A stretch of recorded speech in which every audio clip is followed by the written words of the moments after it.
Okay, peeps, this is now the last preview I'm going to give you. I'm sorry I couldn't do it earlier because it's a very hectic time for everybody, as you know.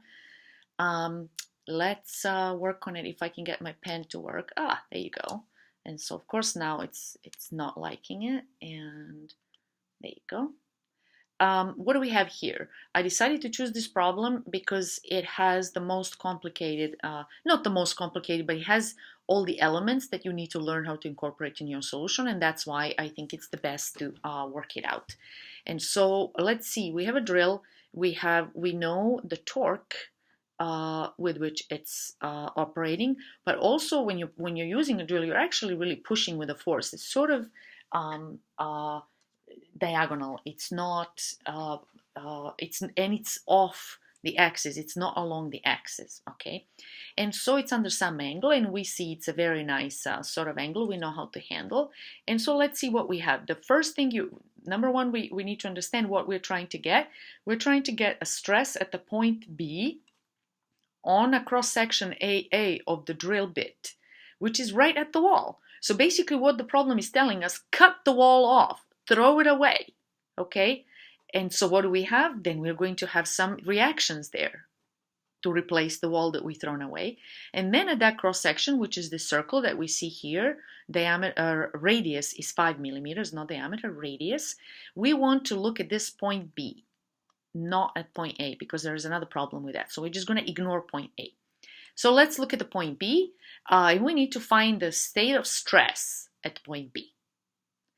So what are the first things? We throw away the wall and we'll look at the reactions. What are the reactions? We will have, use a thicker pen. First thing, we will have some sort of shear. Well, that's not the first thing. Let's do this first. So first thing, we'll have a normal reaction, which I'm going to call N. Okay. You're pushing into the wall is pushing back. Then we're going to have a shear force V, right, at the wall. So that's a reaction. And then also we're going to have a reaction to this torque from the wall is the opposite, right, from that one. So it's in this direction, and I will call that a T, torque.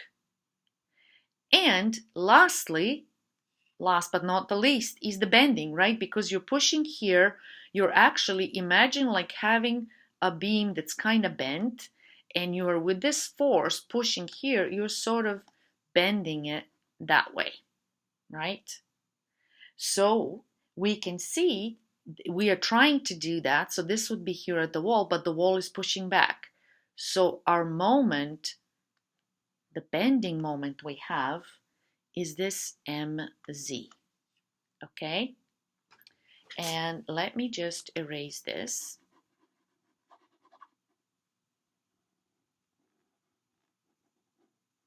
And continue.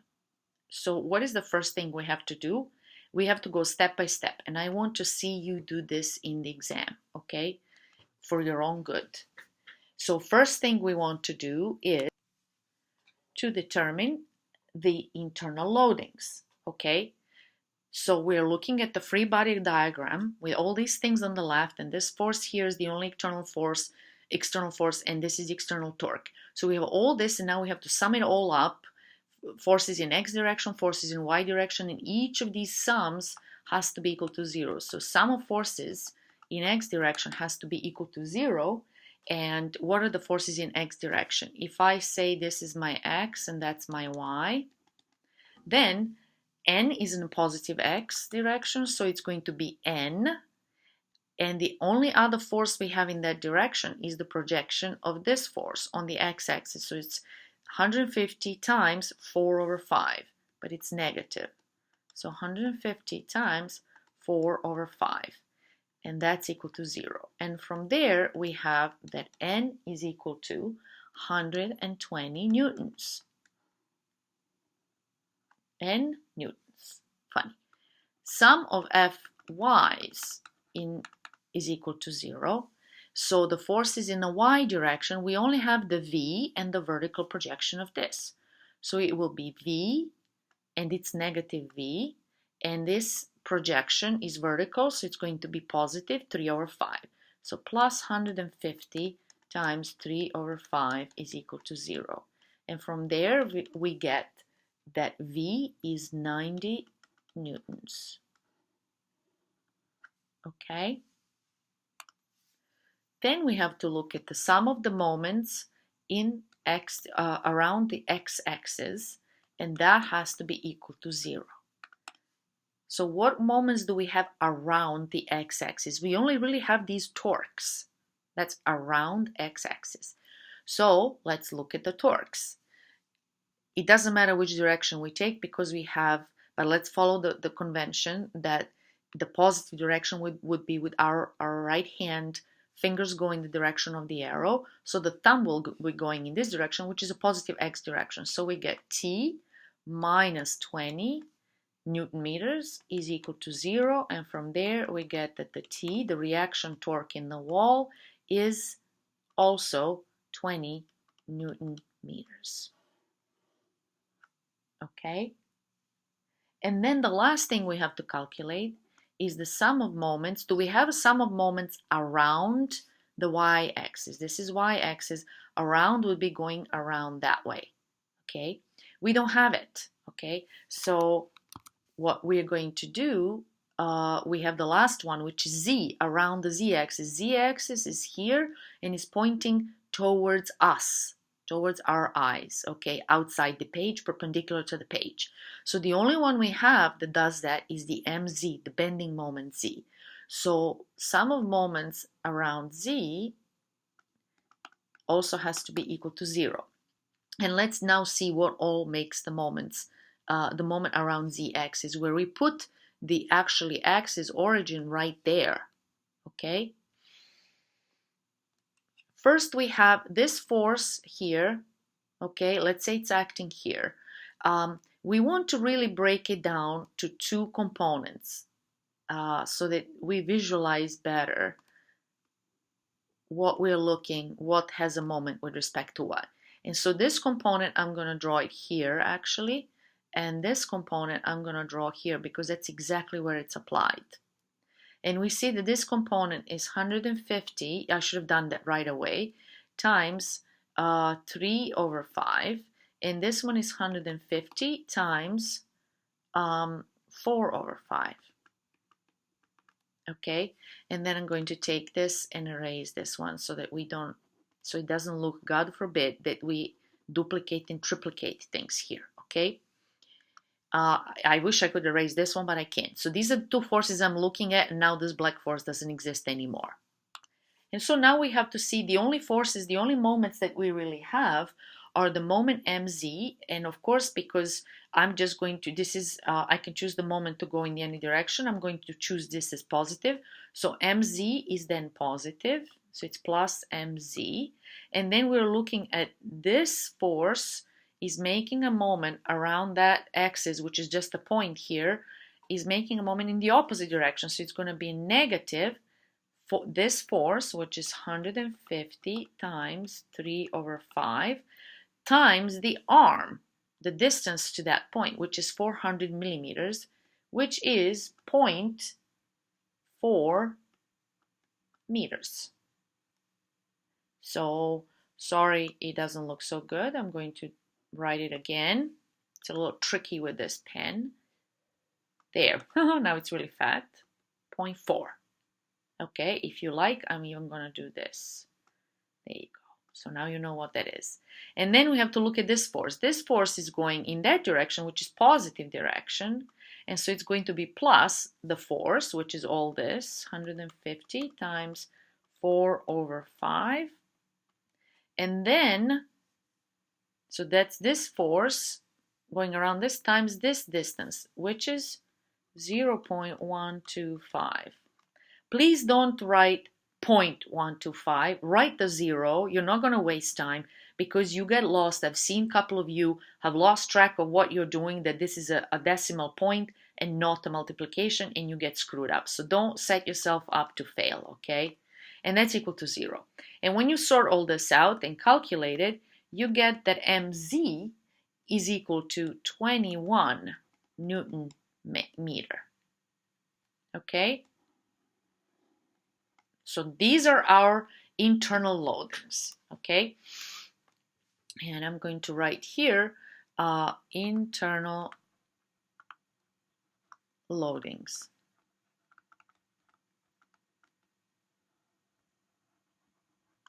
Okay. Okay. So next thing we have to do, so now we have all that, we have to go step by step. The next thing is to calculate section properties.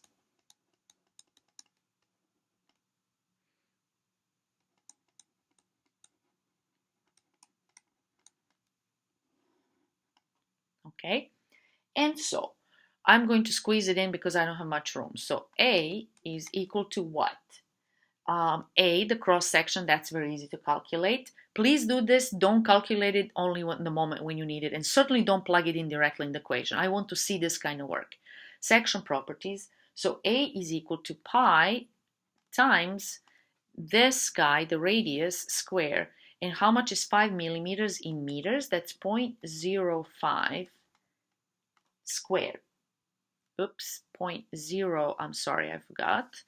That would be a centimeter, but we need a millimeter, which is, professor, you don't know your units, 0.005, a third spot. Milli means 1,000, a 10 to the minus third. So the 5 is on a third place. And so the A is then equal to 25 pi, notice what I'm doing, 25 pi times 10 to the minus 6 meters square. Okay, so that's my A. Next thing I have to calculate the moment of inertia around the Z for the Z axis. Z is the axis that, that's this axis that comes into our face from this point here, from the page towards us. But when you cut the cross section and then flip it on the page, your Z, as seen right here, is horizontal and your Y is vertical. And so when you realize that your horizontal axis is Z, okay? And then for that horizontal axis, the IZ, for any axis on a circle, that's a really easy one. We have that the moment of inertia is pi over 2, and then the same thing as this, 0.005 to the fourth. And when you calculate that, you get that IZ is 0.15, and I'm going to just use one more, 6 pi times 10 to the minus 6 meter fourth. Notice, I'm sorry, 10 to the minus 9. Notice why I'm insisting on this, because do not do the decimal here, okay? Do not write it in decimal form, because these things will need to be canceled out. So it's important for you to get used to writing like this. Put them, you will see that things will be either to the minus 6 or to the minus 9 or something like that. So you have to set them up so that they cancel easily, okay? So that's the IZ. And the last thing we know we will need, because we have torsion, there's no option here. There's no asking, no question, okay? Why are we not calculating IY, for example? Because we're not bending it this way. We're bending it up and down, right? So we know that we will only have a bending moment for Z. So that's the reason why. J, we need to calculate for that drill bit because we know we have torsion. So think in advance. So write all these things you need, you know you will need to calculate. And J is again equal to, lo and behold, the same as this. So it's pi over 2. Write it up so that I can see that you know what is what. Oops. And it's the same value as this, 156 pi times 10 to the minus 9 meter to the fourth, okay? And the last thing we need to calculate, remember this is the trickiest bit because we're looking at point B, is the QB. Q, remember, it's going to show up in the shear for a shear stress for bending. And so you know you will need that. It's a property of the cross section, so you need to write it. QB is then equal to what? It is y prime. Remember, there's that line. That's basically, if let's say the point is somewhere on that line, let's say right here, it will be the distance from the axis of interest, which is z in our case, to that point. But because let's see what we're going to write here, and then a prime, okay? So we need to look, the QB is the basically moment of inertia of the area above the point of interest. Our point of interest is right on z-axis, so basically our area of interest is all this, the entire half. Mark it. I want to see you know what your where your QB comes from. And then let me change the pen and show you, I'm going to use the yellow, what the y line prime is. It is the position of the centroid of that shaded area. So it will be this. I don't know if you can see this. That was a stupid choice of color, but that's y line prime. Okay? And so that's this guy. Maybe if I use red, then it would be, okay. Or no, I'm going to use, let me see, I'm going to use orange. So that will be the centroid. This is the distance, y prime. And the area is this green shaded area. Okay, so we got that. All right, so let's calculate it. We calculate it as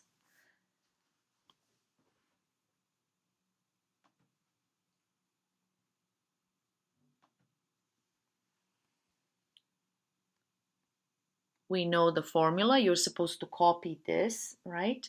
So it will be 4 times the radius, which is 0.005. This is just for the circle, okay?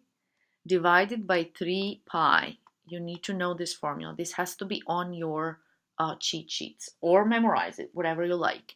And then times the area of the shaded part. The area is pi times the radius square. But here we have half of that area of the circle, so that's pi over 2 radius squared, which is 0.005 squared. Okay? And when you calculate that, you get that that's equal to 83.33 times 10 to the minus 9, again, m to the third, right? There's a square and a first power. So we are good to go. So next we want to calculate the normal stress. Okay, so I'll write here, normal stress. Internal loadings, section properties, normal stress. You see how it goes step by step. And now we're going to calculate the normal stress in that section AA, in the drill bit, right in the surface, from all the loadings. It's not, so you have to think very carefully. It's not only the normal loadings that can cause normal stress. You gotta think about that. Sometimes it will be and sometimes it will not. And so let's see what causes the normal stress. We have a directly axial load, which is N. That's true. So that's what causes the normal stress in this cross section. But we also, remember, have bending. So when you have bending, you have to account for the normal stress due to bending. And we learned how to calculate that. So let's do it. Our sigma will be, it is pointing in this direction. So let's just keep track of what is plus and what is minus. It's pointing along the x-axis, so I'm just going to call that a plus. And that's going to be N over A. We all know how to calculate that, right? So what's the normal stress due to axial loading? But then we also have normal stress due to bending, okay? And normal stress due to bending, we already know that in this direction, when it's pointing like that, it's going to be opposite, so it's going to be negative from this one, and it will be minus mz, so that's the moment, right, times y over IZ. And here I have, I'm going to talk about the sign just in a moment, but let's just see what happens here. The Y is the distance from the neutral axis for the bending. So bending has neutral axis, right? We said for this, for the circle, is in the middle, right? So this is the neutral axis. The Z is the neutral axis. And our point B is right on it. So Y is 0. So our sigma will only be, in this case, your lucky ducks, it will be N over A. And so some generic normal force. But let's see what our normal force is. Our x-axis, I should have just written, because this N is really what I already called that force. So what we really have, I should have just written a negative sign here. But we can do it like this too. Our N is this, and that's negative 120. Okay, because negative 120 is pointing into the drill, so it's loading in compression. So because it's in compression, we said it's negative. All right, so negative 120 divided by A, which is this 25 pi. Oops. Ooh, what happened? Oh no. I've deleted everything. Sorry, guys. Okay, I'll just have to continue with the deleted thing. So I'm just going to rewrite the normal stress. So normal stress, we have two components, right? And I'm going to redraw the forces real quick. So I have a V this way, a normal force that way. I have a bending moment this way. And I have a torque in this direction. And I have the values. I'm not going to write them here. I'll just read them off of my paper. Okay. These are the forces. And now I'm going to write the normal stress again, which was sigma is equal to some generic. So basically the stress due to axial loading, this is what that equation means, minus the stress due to bending moment mz, which is mz times y over yx. Or is it yz? What did I say? I mean, not y, iz. Sorry, guys. iz. But we said that y for point B only. For point A, y would be 0.5, would be 5 millimeters, right? But because this is our neutral axis, the z is the neutral axis, and b is right on it, it's y. The y is equal to 0, so this is 0. And so we have that it's just the stress, the normal stress is only due to the normal force from axial loading. And that is equal to minus, we said 120, I believe, let me see. Yep, minus 120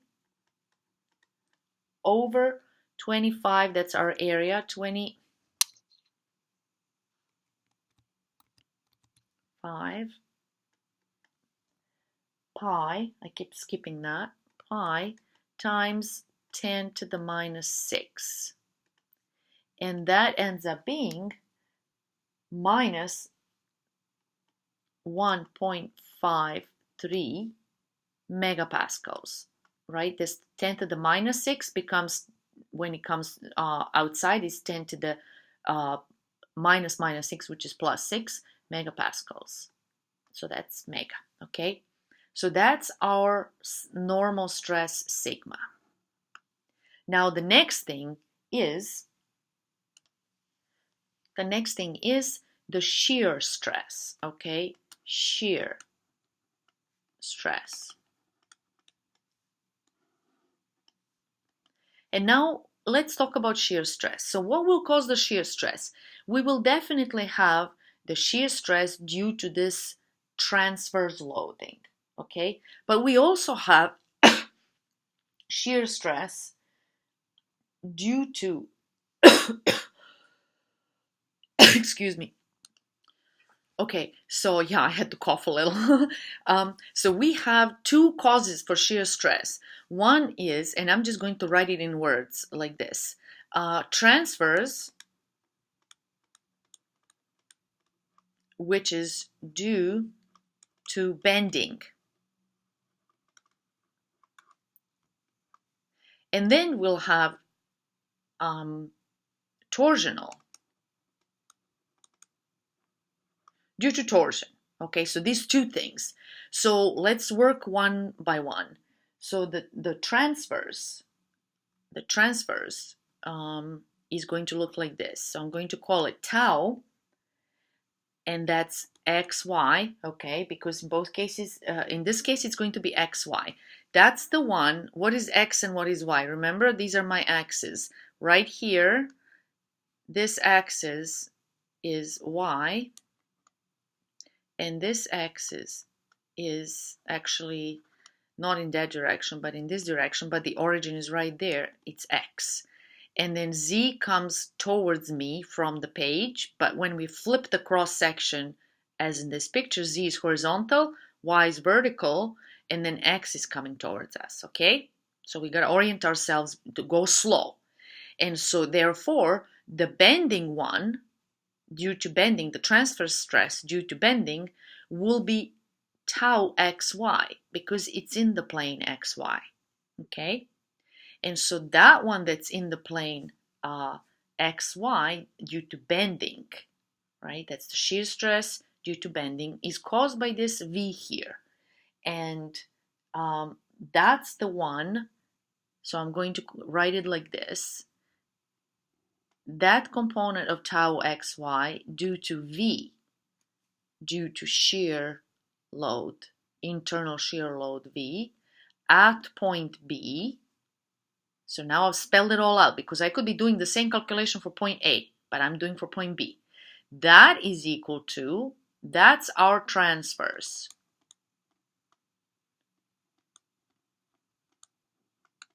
Okay?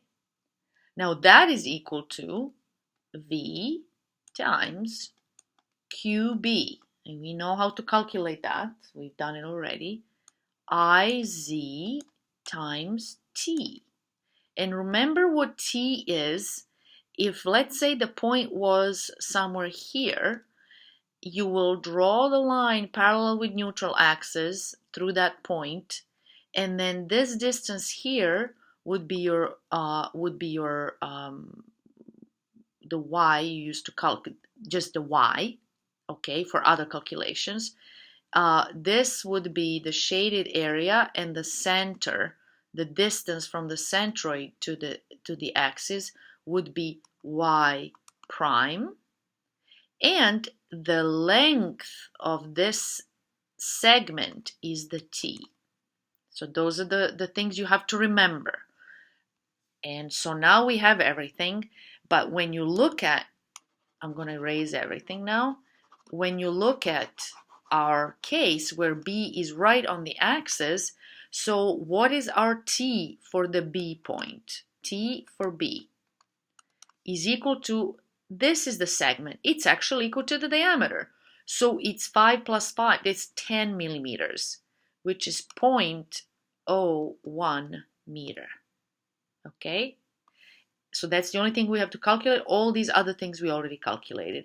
And so that's equal to what? It's equal to V, we said, is 90. So it's 90 times the QB we've also calculated, and that was 83.33, 10 to the minus 9. Okay? And then divided by the IZ, which was 0.156 pi 10 to the minus 9, and times t, which is 0.01. And when you sort all that out, you get the value of 1.528 megapascal. 1.528 megapascals. Now let's look at the torsional one. Okay, again, that's the tau xy component, right? And at the point B, but now we're doing it due to torsional load T, the torque T. And that's even easier, right? Because we know how to calculate it. The formula is TC over J. And let's look at what the C is. The C really is, even though the point is here, but the C is the distance to the distance to that point, right? And so that's radial. So it doesn't matter. There is no neutral axis here anymore. Neutral axis is just for bending. Here we have torsion, so we count the C is the distance from the center of the shaft to that point. And in this case, it is the radius. So everything is easy now. The torque we said is 20. The radius is 0.005. And the J is 0.3125 pi times 10 to the minus 9.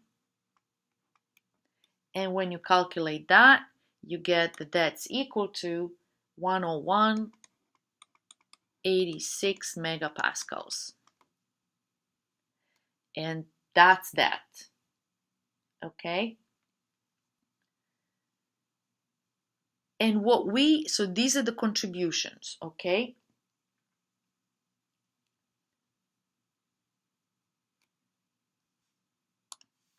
And so now sum them up, okay? So now we want to find what our TXY is, the total one, okay? And so let's just think, so this is the shear stress in the XY direction. And it will be equal to, at point B, okay? And so that's equal to that shear stress, XY, due to torque. And how did I mark it? Like this, due to torque for the point B. So that's due to torque. Okay, let's look at the kind of direction the torque is in. So the torque is in the positive direction, but the V will be, the shear stress that V causes is negative. And so we're going to say that we subtract from the torsion this one. So this one's positive, that one's negative contribution. Think about it as a contribution, okay? So XY, and then that's V at B. And when you add it up, this is 1.50 something megapascals, and this is 101.86 megapascals. So you basically 101 minus 1 is 100. And then, I don't know, you get something like 33 megapascals, which really you can say is 100 megapascals. Okay? So that's your tau xy at B. Now, there is a hard bit that comes that I know you're going to hate, but we have to do it and you have to understand it, okay? What is a tau xz at B? Is there such a thing? Well, I don't need the parentheses. So at B. What is that? So let's look at what xz is. We were calculating xy because it's in this plane, shear in this plane, okay? Does the bit, quote unquote, C, shear in xz? X is this, z is towards us, so it's the horizontal one. Do we have if you have a plane in this horizontal plane, is there stress in that direction? No, because there's no force in that plane. Therefore, there is no shear in that plane, okay? And so there's no shear force in that plane, so there's no shear in that plane. So that would be a big fat 0. And now your answer is complete, because you need to have both xy and xz. Why? Because right here you're going to put the little cube and you're going to draw your state of stress, okay? And I'm going to do it right now for a little cube there. So let's hope I draw it correctly. So I'm going to do like this. I think it's good to go like this. Oops, already not right.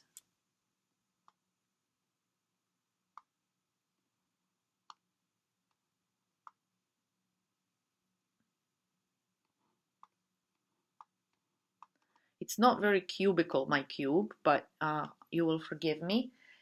Let's say it's something like this. My axes are going to be like this. Okay, so let's say I put it right here, or actually right in the middle. So that's why I'm not going to clutter it. And this is X, and that's a Z, right? So that's the X axis is there, so I'm just flipping it around a little. And that's a Y, okay? And I will, because this is towards our eyes. Let's say our eye is right here, okay?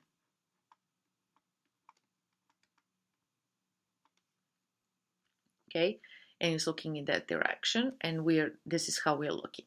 And so the moment the loads are then, we don't have anything on these planes. We have just stuff coming out here. And so we have this load, and let me draw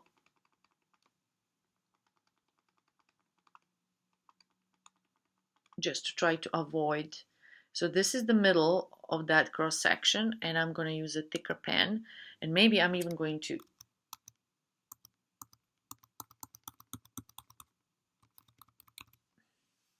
delete this.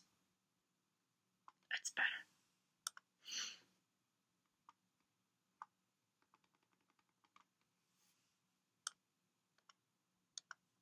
Okay, so now you have it. This is my middle of this surface there, and I'm going to use a thicker pen.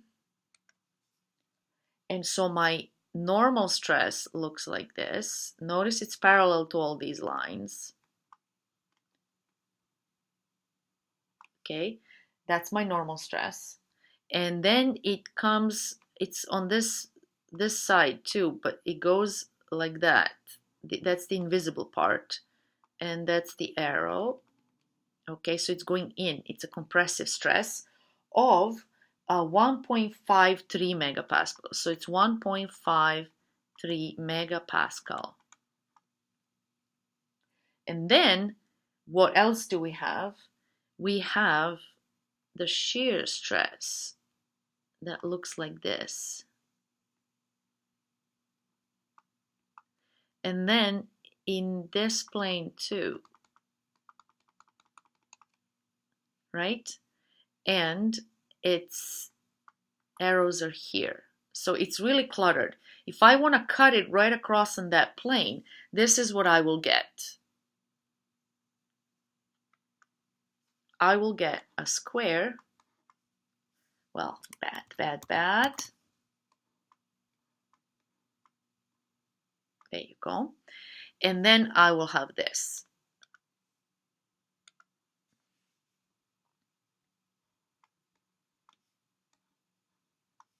That's better.